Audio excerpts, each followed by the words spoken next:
এই পেঁয়াজটা সব কাটতে হবে।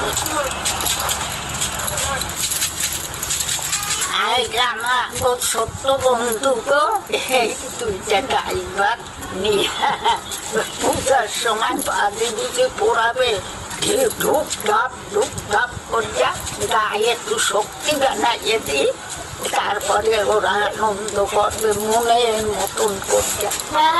একদম ঠিক।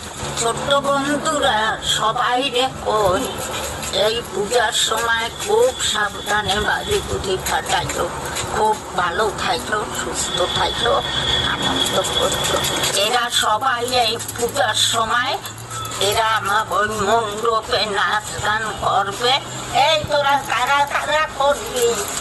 আমি সবাই মোটামুটি নাচ গান করবে। আপনারাও পূজা দেখবেন,